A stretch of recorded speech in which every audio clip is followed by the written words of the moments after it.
Tributary, a posthumous collaboration. I always looked up to my dad because he was a real artist. Before I was born, he even had a gallery show at the Open Space Gallery. My dad took care of me a lot when I was really little, before I was school age. He used to take me around to the studios of his artist friends, people like Jack Wilkinson, Nita Forrest, a group of artists called the Limners.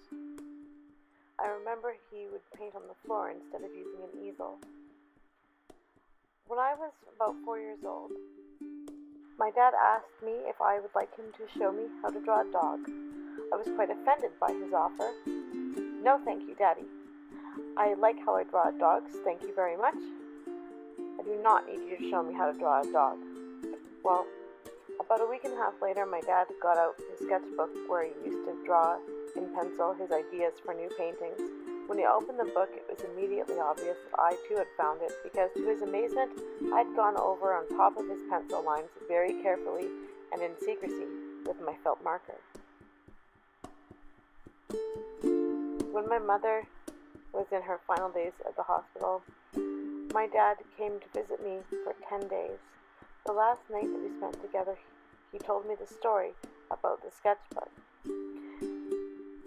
In the morning, my uncle came to pick him up for the airport, but he had all this stuff with him, all sorts of stuff from my grandma's basement. In the pile of stuff, I found the very same sketchbook that my father had just told me about. I didn't know it then, but that morning was the last time I ever would see my dad. He died a couple of weeks later from a heart attack in his Penticton apartment. When I picked up his wallet from the RCMP, I was surprised to discover his University of Victoria student card to second year Fine Arts.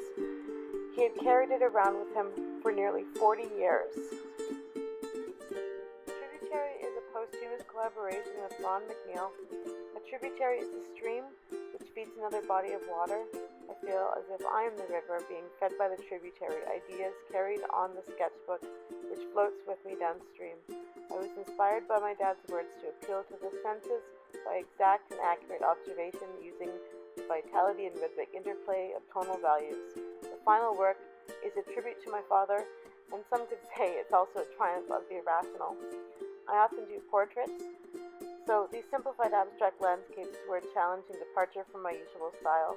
The inclusion of factory-made base plates as uniform functional canvases accentuates the glazing over the form, as well as underpinning the central idea of tributary being something from which we are fed.